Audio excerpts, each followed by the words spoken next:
Está todas las consultas, todas las consultas en público, es decir, en el grupo, para que se las pueda despejar. ¿Ya? Lo importante es que ya ustedes tienen que estar avanzando, investigando,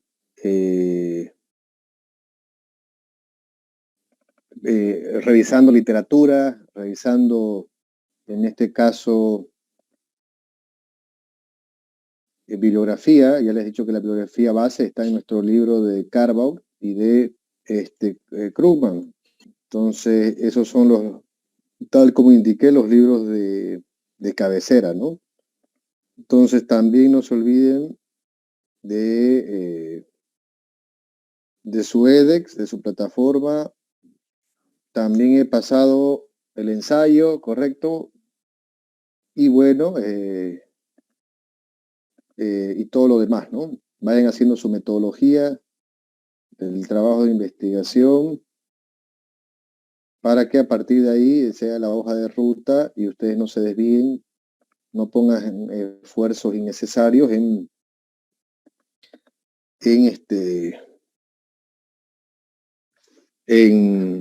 especialmente de tiempo en el proceso de investigación, ¿ok?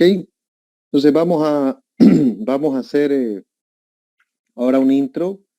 Hoy día vamos a avanzar el tema 1 del libro de Carbaugh, donde prontamente será el examen. Como ya saben todos, desde el primer día de clases ya ustedes sabían de qué iba a ser el examen, ¿correcto? Entonces hoy día vamos a avanzar el tema 1 y bueno, ese tema 1 va a ser parte del examen y también el tema 2. Entonces yo estimo que máximo hasta la primera o segunda semana de mayo podamos avanzar y de ahí a finales de mayo podamos tener el primer parcial del tema 1 y 2. ¿Ok? Eso también está entendido, está comprendido.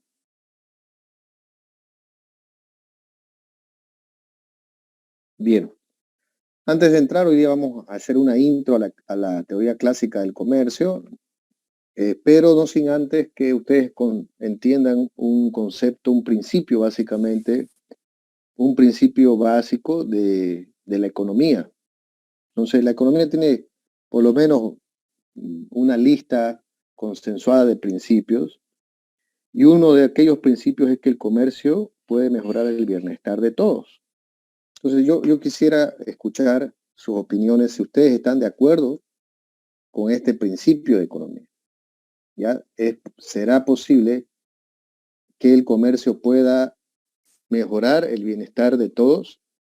¿Y esto cómo lo podemos traducir más fácilmente en el día a día? ¿Alguien me puede responder, ya sea oral o escrito, si es que ustedes coinciden con este principio de que el comercio puede mejorar el bienestar de todos?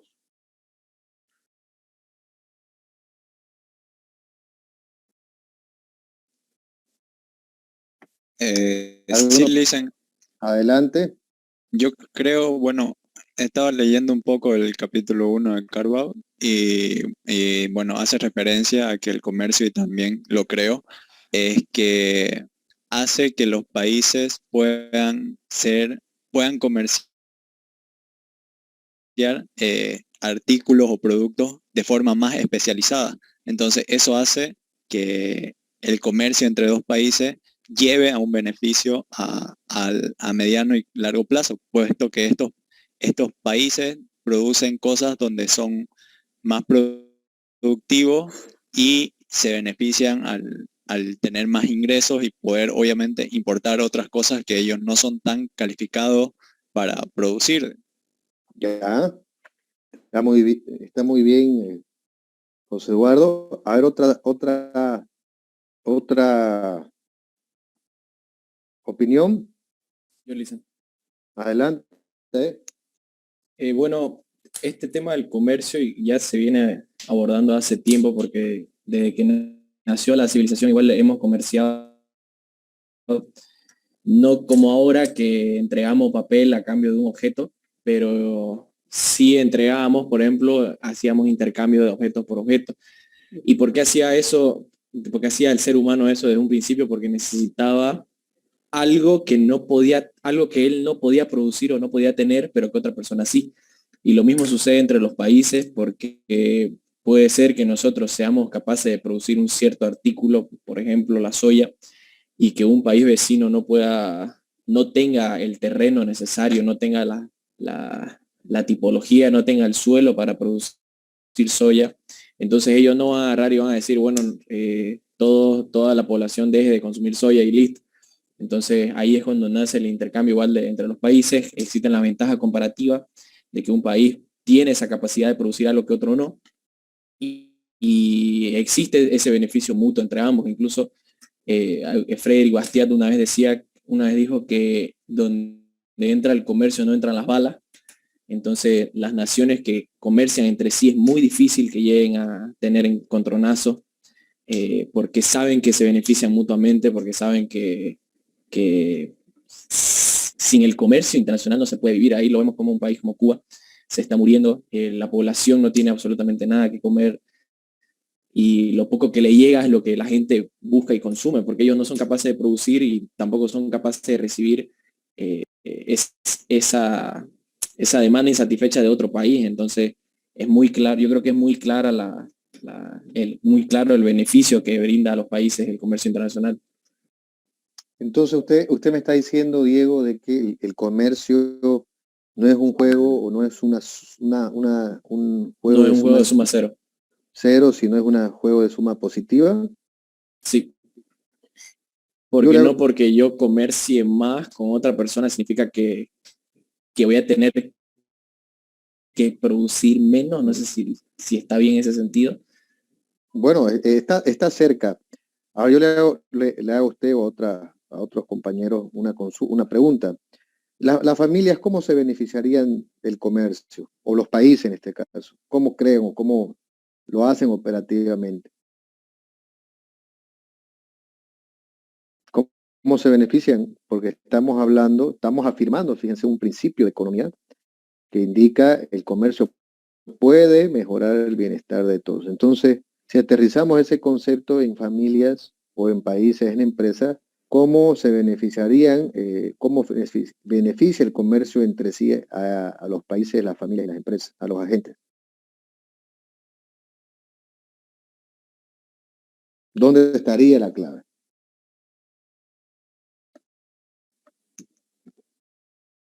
Quizá, por ejemplo, un país ya desarrollado que le venda un tipo de tecnología o una maquinaria a uno que no está desarrollado, por ejemplo, que se dedica a la agricultura tradicional, y este país más avanzado le brinda al país menos avanzado la tecnología para que una máquina haga el trabajo que antes hacían 100 hombres, y entonces aumente la productividad de ese país no tan desarrollado, y pueda prosperar, ¿no? Ya. ¿Alguna otra sugerencia? Yo diría de que gracias al comercio internacional, algunos países pueden disfrutar de algunos bienes o productos. Por ejemplo, Noruega no puede producir el plátano, el banano, pero gracias al comercio puede tenerlo. Eso, y luego, debido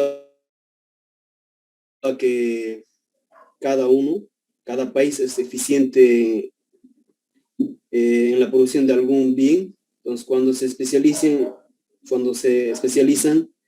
la producción total incrementa. Eso, y gracias al comercio internacional también los países o las familias pueden adquirir a un costo mucho menor, o bien pueden disfrutar del plátano como los no. Bien, bien, Bisma, yo creo que usted es uno de los que ha quedado en el punto. Y eso yo les hago recuerdo a Economía 1. ¿Alguien se acuerda de la frontera de posibilidades de la producción?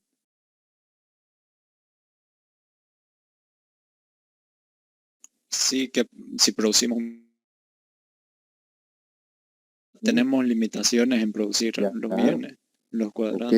¿qué más? A ver, vamos, recuerden, porque entender entender un principio como este que les estoy planteando, y por qué tengo que hacer mucho énfasis, porque yo sé que hay algunos docentes muy sesgados en materias de que el comercio beneficia o no a las familias y las empresas y también a los países. Entonces, por eso quiero irme hoy al principio.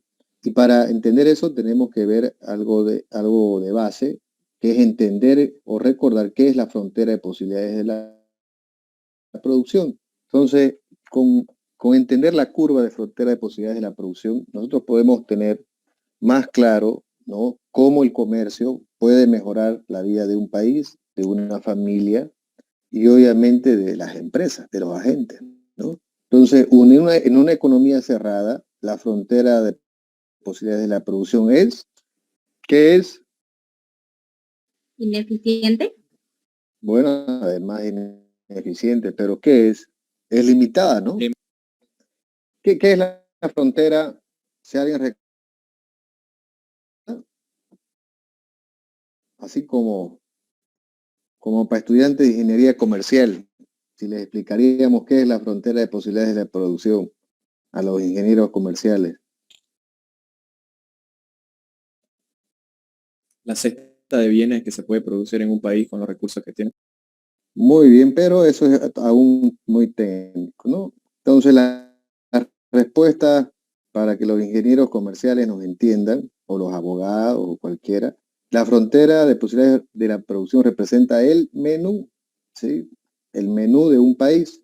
Entonces, con los factores de producción y además con la capacidad productiva, tecnológica, financiera, institucional, de todo puede ser capaz de producir. Entonces, la frontera de posibilidades de la producción representa el menú en términos muy sencillos, muy populares, de lo que significa esta curva. Entonces, esta curva en una economía cerrada no se mueve, tiene un stock, no tiene un tamaño de mercado limitado. Sin embargo, cuando los países se abren, o cuando estamos hablando de una economía abierta, es decir, cuando la función de producción ponemos el sector externo, esta frontera de posibilidades de la producción es infinita, ¿correcto? De todos modos, los invito a que recuerden que es economía 1, la frontera de posibilidades de la producción. Entonces, entendiendo qué es esto, obviamente podemos evidenciar como una de las primeras bases para afirmar que el comercio puede mejorar el bienestar de todos, es basarnos en esta curva de frontera. Entonces, esta frontera se vuelve infinita.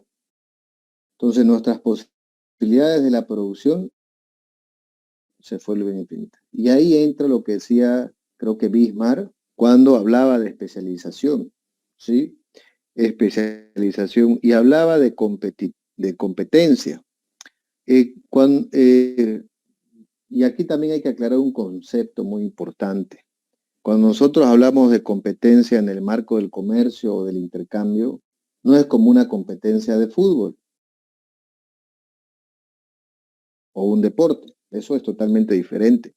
En una competencia de fútbol hay un ganador y hay un perdedor, ¿no? Entonces, sin embargo, en el comercio no es así. En el comercio, dos naciones pueden competir, pero aún así pueden encontrar el bienestar entre ambas naciones en el entendido de que las dos se puedan complementar. ¿Por qué? Porque se van a especializar.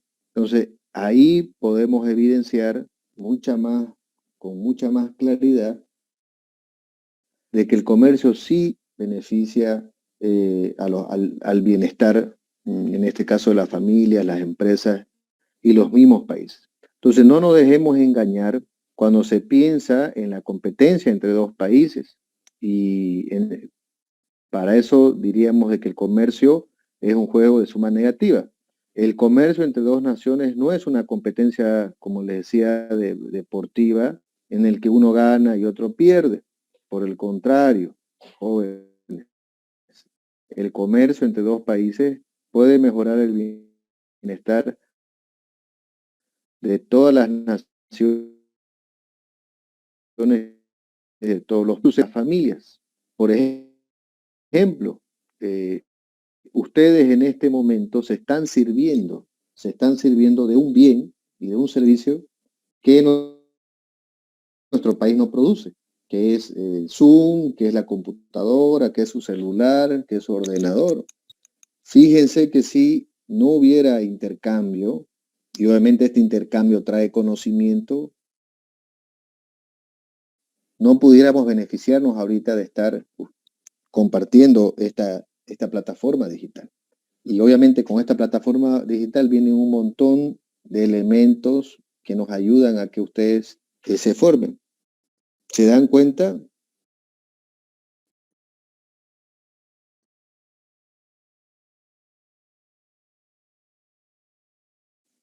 ¿Se entiende esto?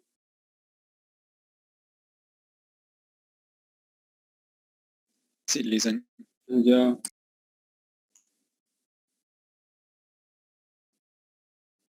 Entonces, el entender este principio es muy importante. Y para eso, nuevamente les repito, tener como bien comprendido lo que es la frontera de posibilidades de la producción, cómo esa frontera se desplaza a la derecha y obviamente su función, su ecuación, perdón, se vuelve infinita. Cuando un país se integra al comercio, se abre, estamos en la economía abierta, y de una economía de mercado, ¿no? Esa frontera se expande y es infinita. Y es ahí donde surge la competencia, pero también la especialización de las personas. Entonces, las personas se especializan y los países se diversifican. Eso es muy importante que ustedes comprendan. Y eso permite el comercio. El comercio no es más que a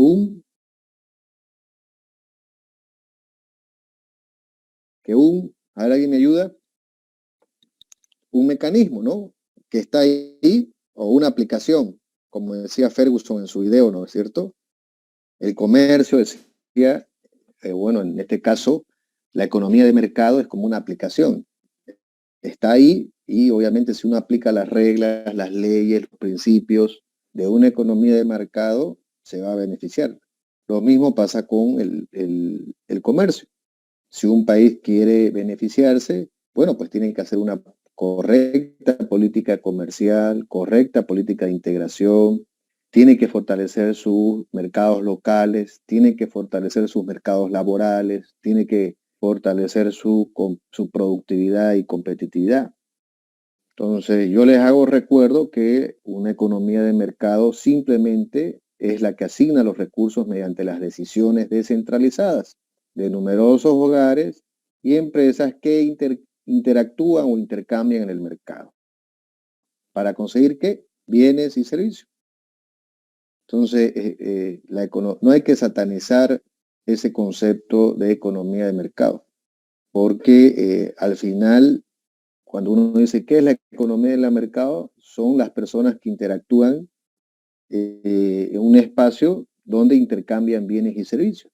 Entonces, mientras ese mercado, ese espacio, es bien informado, no hay asimetrías de información, no hay restricciones, no hay, en su caso, un segundito, no hay, no hay asimetrías de información, hay cooperación y coordinación, obviamente eso va a ser virtuoso, esa economía de mercado.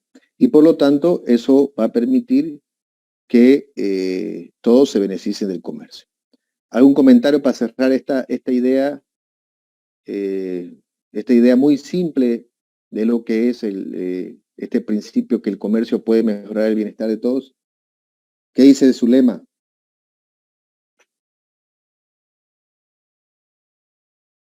Sí, Lisa. ¿Aló?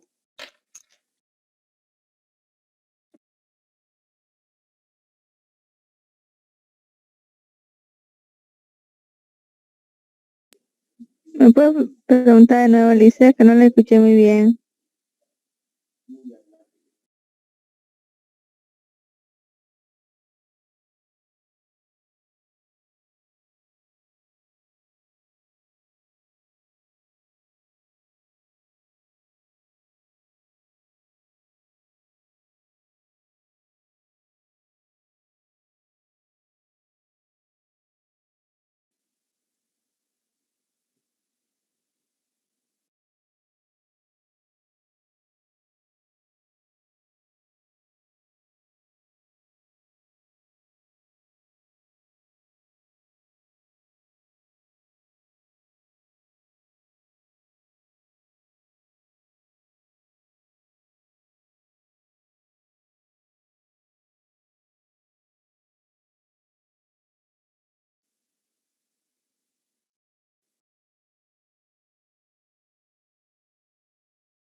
Mil disculpas.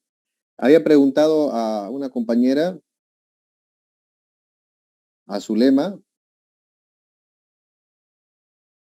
si ella tenía alguna observación respecto a este tema.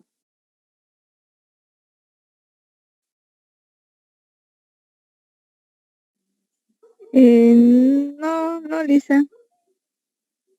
Bien, y además, obviamente, a ver, ¿por qué los mercados son imperfectos? Y eso también es otra verdad. El comercio puede tener ciertos riesgos en los procesos de apertura comercial, en los procesos de acuerdos y tratados internacionales, sí puede tener algún impacto negativo. Pero eso no es porque el comercio sea malo, bueno, o esté ahí el imperio, digamos. No, no, no. Simplemente porque seguramente esas fallas de mercado están asociadas con regulaciones, con falta de productividad, ¿no? Falta de competitividad, falta de una base y un tejido empresarial industrial robusto, y obviamente en este caso, de hacer que una economía sea más fuerte, más sana, más potente, es las instituciones, y en este caso el Estado como institución es la encargada. Entonces, ustedes también probablemente encuentren algunos críticos del intercambio, del comercio internacional, del comercio, etcétera, porque dirán de que ellos son el responsable de las desigualdades y todo eso, ¿no? Entonces, yo les pongo un ejemplo en el caso de una apertura comercial, siempre el sector industrial, agrícola y manufacturero va a ser los afectados. No lo digo yo, lo dicen innumerables estudios, innumerables papers respecto al impacto que tiene la apertura comercial en los países y fundamentalmente en los mercados laborales, es decir, en los mercados de trabajo. Y fíjense por qué se da eso. Porque obviamente si nosotros como país nos abrimos a los chinos, estoy seguro que los chinos van a ser en términos de productividad laboral más eficientes que nosotros. ¿Se dan cuenta? Entonces, y no es culpa de los chinos, o sea, no es culpa del imperio. ¿De quién es culpa de que nuestros mercados laborales no sean competitivos? Del mismo Estado, ¿no? ¿Sí? ¿Quién es el encargado de promover la productividad y la competitividad en un país? El Estado, ¿no? El Estado. Entonces, las fallas de mercado vienen porque el Estado no ha asignado o no ha intervenido eficientemente en un mercado. Y hoy vemos, por ejemplo, eso, una de las razones que haya mucha informalidad en el mercado laboral en Bolivia, cerca al 8 de cada 10 bolivianos trabajen en el mercado informal y especialmente sean subcontratados, es porque la regulación es muy dura en Bolivia, ¿no? La regulación es muy dura. Entonces, y ahí los ven a los de la COP, los ven a los dirigentes, digamos, ¿no? Entonces, nuestro mercado laboral es muy regulado. Entonces, no tenemos, por ejemplo, miren, ustedes podían trabajar en empresas formales, se abría la figura del trabajo por hora. Casi la mayoría de los países, ustedes las pueden ver en la Organización Internacional del Trabajo, tienen sus regulaciones, la posibilidad de que trabaje la gente por hora, ¿no? Entonces, la mayoría del mundo hoy día paga por hora. Ustedes podrían trabajar en una empresa formal y podrían ganar por hora, trabajar 4, 5, 6 horas, depende de la cantidad de horas para que no afecte su formación académica, y a la par podían estudiar. Y es lo que hacen un grueso de los jóvenes de universidades públicas en el mundo, especialmente de universidades en Europa. Igual hay universidades públicas en Estados Unidos, ¿no? Es más, hay muchas universidades públicas en Estados Unidos, en Europa, en Brasil, en Chile. La mejor universidad de Chile es pública. Entonces, una de las mejores universidades de México es pública. Entonces, hoy día esa durísima regulación de que sí o sí hay que trabajar 8 horas y no se puede pagar por horas, tienen que pagar por horas trabajadas, en este caso 40 o 44 horas semanales. Entonces, eso de alguna manera, ¿qué contrae? Trae una consecuencia de que ustedes ahorita podían aprovechar su tiempo para ganar dinero y también para formarse en un mercado laboral formal. Lo pueden hacer, yo sé que pueden atender una tienda a mediodía, un negocio, todo eso, pero no son trabajos formales, son trabajos informales. Entonces, en ese entendido, la regulación que tenemos en este momento es demasiado restrictiva para que obviamente sea eficiente el mercado. Entonces, como en los chinos tienen regulaciones muy abiertas respecto al despido, respecto a los trabajos, etcétera, entonces ellos van a ser más competitivos y van a venir a competir con nosotros acá y probablemente yo no le esté dando clases, le estará dando un chino que habla español clases, ¿no? Entonces, esas situaciones, jóvenes, también ustedes tienen que entenderlas. Pero desde la perspectiva de que si el comercio trae riesgos, ¿y a qué me refiero riesgos? En los procesos de apertura comercial, en los procesos de intercambio, en los procesos de acuerdos comerciales.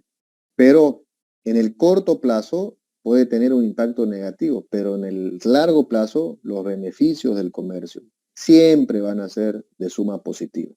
Y ahora, no es culpa del comercio, eso ustedes tienen que entender, porque hay tanto sesgo hoy día y en la carrera, al menos en nuestra carrera, se ve algunos docentes muy sesgados en el tema de las ideas de mercados cerrados. Entonces, fíjense que la baja productividad de nuestra industria y la baja competitividad es también culpa del Estado. ¿Por qué el sector agrícola, agropecuario en Bolivia tiene tan baja productividad? Entonces, por ejemplo, miren, en el sector agrícola, hablando, ya que estamos en Santa Cruz, como ustedes saben, el fuerte de Santa Cruz es la agroindustria. ¿Qué quiere decir? El campo con la industria, con la transformación, con la manufactura. Entonces, cuando el rendimiento, por ejemplo, de una hectárea de soya en Bolivia está en promedio a 2.2 toneladas por hectárea. Sin embargo, aquí cerquita, nomás en Paraguay, los paraguayos, pueden entrar ustedes ahí y me desmienten, están ya en una productividad de 3.1 por hectárea. Si ustedes dividen 3, dividen entre 2, ¿qué pasa? 100% más productivos que nosotros. Ni qué decir Estados Unidos. Estados Unidos está en una productividad de 3.5 de producción de soya por hectárea. Brasil, Argentina, de la misma forma. Entonces, ¿por qué se da esta baja productividad? Porque la regulación, especialmente el gobierno central, no deja que se implemente la biotecnología, ¿no? Entonces, este tipo de acciones, de externalidades, hace que nuestra producción con respecto al mundo sea menos competitiva, ¿no? O sea, sea menos eficiente. Ustedes también tienen que entender de que nosotros, así como producimos arroz, 300 países producen arroz, ¿ok? O imagínense ciudades o municipios. En Bolivia, ¿cuántos municipios producen arroz? Se van a caer de espaldas. Casi 100 municipios en Bolivia producen arroz. Entonces, entre municipios también hay competencia, ¿no? Okinawa es el mayor productor, toda la parte de Okinawa es el mayor productor de arroz. Pero así como produce Okinawa, producen casi 100 municipios más en toda Bolivia el mismo arroz. Entonces, dentro de Bolivia, dentro de nuestro país, inclusive hay asimetrías de productividad. La mayor productividad se encuentra justamente en las colonias japonesas, donde el rendimiento, productividad, rendimiento, cuando se habla del campo, estamos hablando de la cantidad, cuánto se produce por hectárea. Entonces, el mayor rendimiento, productividad, es en las Okinawas. Pero sin embargo, me voy a Tarija, a un municipio de Tarija, y en Tarija también producen arroz. Sin embargo, la productividad versus, no sé, pues un Bermejo, el municipio de Bermejo respecto al municipio de Okinawa, la productividad en términos de arroces puede ser hasta 5 veces mayor la de Okinawa con respecto a Bermejo. ¿Y por qué se da esto? Se da por diferentes factores. Entonces, fíjense que dentro de los países inclusive hay asimetrías de productividad. Y aún así estas asimetrías se vuelven más anchas, más gruesas, más grandes, cuando comparamos las productividades de otros lugares, de otros países. Lo mismo pasa, con la soya. La soya en el norte integrado tiene mayor rendimiento que la soya que se planta en el este. Entonces, estas asimetrías se dan precisamente por varios factores, inclusive el factor de transporte. Es mucho más difícil transportar, hacer una logística desde, por ejemplo, probablemente desde Bermejo, Tarija, para que se exporte por mercados del Pacífico. Y para la producción de arroz en el municipio de Quinagua es mucho más fácil y accesible la logística para sacar su producto al mundo desde algunos puertos del Pacífico. Entonces hay que entender esto, de que las posibles fallas de mercado no las hace el comercio en sí, per se, porque es simplemente una aplicación el comercio, para que usted lo entienda, sino de que los países mismos no han trabajado en mejorar sus mercados laborales, sus mercados de manufactura, sus instituciones, ¿no? Sus cuellos de botella internos que tiene. Sabemos que estamos en el país de las burocracias y de las colas, ¿no es cierto? Para sacar un permiso se necesita mucho tiempo, no lo digo yo, lo dicen los estudios, para hacer un proceso, inclusive para ustedes mismos sacar su título o inscribirse, tienen que hacer cola, ¿no? Entonces en otros países ya eso de las colas no hay. Todo es digital, todo es una plataforma, todo se hace a través de un QR y otras herramientas que de alguna manera la innovación y el comercio han permitido mejorar. Entonces, ojo cuando ustedes les digan, pero si el comercio es el que asigna malos recursos, es el que causa las desigualdades que hay entre ciudades o ciudadanos o países. Eso es totalmente una falacia. Así como lo dice en el libro se identifican varias falacias respecto al comercio. No sé si alguien se acuerda, se identifican creo que como 10, alrededor de 10 falacias que de alguna manera hacen, digamos, una visión sesgada de lo que realmente es el comercio. Bien, ¿alguna consulta hasta acá?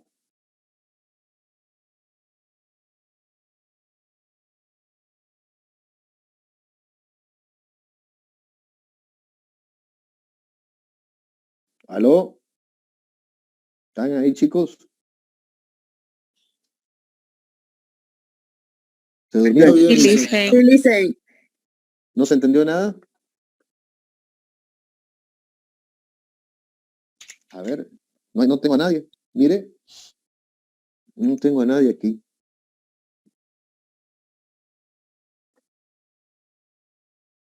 No tengo a nadie. Bien, entonces, aclarado este concepto, un poquito ya vamos a entrar a lo que desde la perspectiva de la economía clásica se dice. Aquí les pongo varios, de todos modos esta presentación se las voy a compartir, jóvenes, cuando termine obviamente de hacerla, ¿no? Entonces aquí unas ideas, fuerzas para entender lo que sucede respecto a ese principio que decíamos de que el comercio puede mejorar el bienestar de todos. Y obviamente el comercio ha ayudado enormemente a disminuir las asimetrías, especialmente de información, las famosas TICs. ¿Ok? Yo les decía que nosotros no producimos todo este conocimiento que hoy día disfrutamos, ¿no? Entonces, en ese sentido, las teorías clásicas, elaboradas principalmente por Smith, David Ricardo y John Stuart Mill, se hacían estas preguntas respecto al comercio, las ganancias del comercio, cuáles son los bienes que cada país exporta o importa, cuáles son los términos de intercambio. Los términos de intercambio sencillamente es la relación de precio con respecto a otro bien. Entonces, estas preguntas obviamente fueron respondidas por los clásicos, fundamentalmente desde que si el comercio evidentemente traía beneficios. Y obviamente llegaron para entender el comercio, aquí les pongo algunos 10 puntitos para que ustedes lo tengan claro, ¿no? Cuando hablamos de mercado estamos hablando de intercambio, por lo tanto estamos hablando de individuos o de familias, ¿no? Entonces, cuidado que piensen que el mercado es un monstruo, un alien, un marciano. Es increíble que algunos profesionales economistas a estas alturas piensen que el mercado es malo o bueno, ¿no? El mercado no es malo ni bueno, eso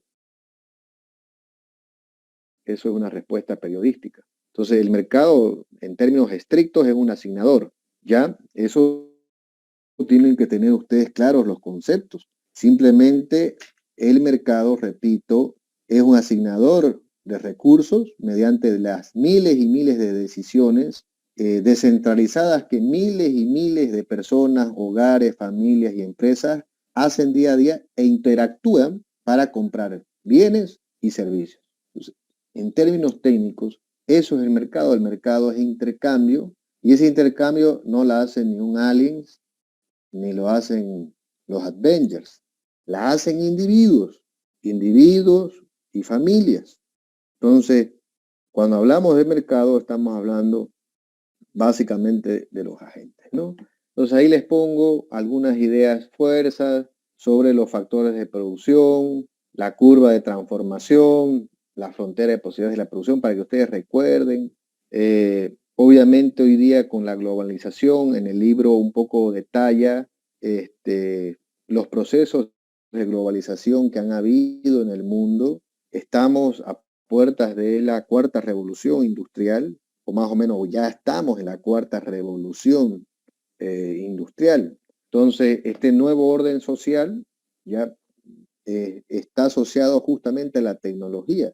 Quienes han hecho las grandes transformaciones en este mundo no han sido los políticos ni el Estado, han sido la tecnología, ¿no? Entonces la tecnología ha cambiado ese orden, esos nuevos orden social junto con la globalización y obviamente una globalización que empezó una revolución industrial, mejor dicho, la revolución industrial 1.0, aquella que es del carbón, con ahora tenemos una revolución industrial 4.0 que está asociada a la inteligencia artificial, está asociada al blockchain, está asociada al Internet de las cosas, está asociada a la innovación.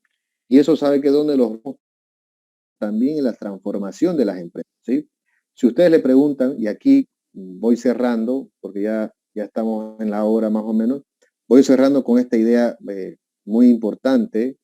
Si ustedes le preguntan a su abuelita qué produce General Electric, entonces, o le preguntan Samsung, entonces se van a acordar, en al menos las abuelas se acuerdan que General Electric hacía las mejores heladeras y las mejores cocinas, si le preguntan a sus abuelas, ¿no? Entonces, hoy día General Electric produce naves espaciales, microchips, produce vejigas, tráqueas, ojos.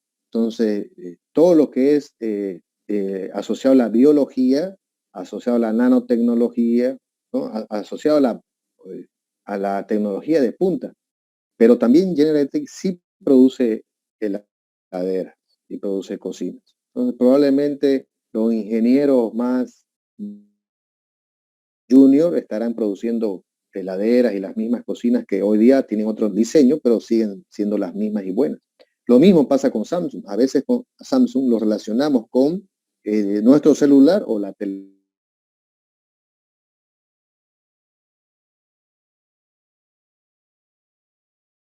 Producir plantas. O sea, yo puedo decir a Samsung, hágame una planta una planta de una fábrica de autos. Viene y nos la instala una fábrica de autos. Entonces le digo a Samsung, hágame una fábrica de polipropileno. Viene y la hace. Samsung, hágame una fábrica, una industria siderúrgica. Viene y nos la instala, llave en mano inclusive. Nos da un año de capacitación y tal. Entonces, y Samsung está asociado igual con la investigación aeroespacial y todo eso. Entonces, fíjense que también dentro de las empresas diversifican sus unidades de negocio. Y obviamente hay unidades de negocio que requieren menos capacidad productiva, como seguramente hacer tele hoy día es muy fácil, peor para Samsung, que hacer plantas, ¿no? Samsung hace termoeléctricas, hidroeléctricas, está también en el sector de energías. Entonces, ahí vemos cómo la globalización y el nuevo orden social asociado a la economía del conocimiento, ¿ya? Hemos avanzado más rápidamente. Y eso ha contribuido enormemente a reducir inclusive las enfermedades. Hoy día estamos en un mundo donde la gente en promedio vive 85 años, ¿no? Hace 100 años la gente vivía hasta los 33, 35, hasta los 40 años. Entonces, la innovación, la tecnología, la medicina ha permitido que también la esperanza de vida se alargue y se duplique a lo largo de la historia. Y esto ha creado un sistema, el comercio es parte de la economía de mercado que ha creado un sistema generador y creador de riqueza. Ya hace 300 años, ¿quién era el país más rico del mundo? ¿Se acuerdan de Ferguson? El profe Ferguson, el mejor historiador, economista del mundo. No lo digo yo, lo digo los rankings. ¿Quién era el país más rico? Él decía probablemente Holanda o Inglaterra. Y el resto del mundo era miserable, decía, ¿no? Entonces, hace 100 o 200 años, el grueso del mundo era miserable. Hoy día, ¿no? Hay 20 países o 20 economías muy ricas y también hay países en desarrollo que también han creado riqueza, ¿no? Y tienen riqueza. Entonces, ahí uno puede ver que el comercio, la economía de mercado, la innovación, la tecnología, es un sistema generador y creador de riqueza.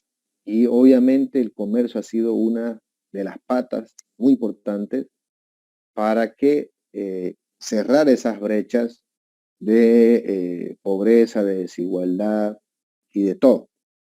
Y entonces vamos a quedar ahí con estos 10 fundamentos que le doy del comercio. Vamos a quedar ahí porque ya veo que se están durmiendo y nos vemos el día viernes, ¿no? ¿Alguna consulta antes de cerrar? ¿Está claro? Sí, licenciado. Bien, bien. Por favor, lean para que la próxima clase terminemos con el tema 1. El viernes esperemos tener el tema 1 y así avanzar al tema 2, que es un poquito más complicado. Buenas noches, joven. Hasta luego, licenciado.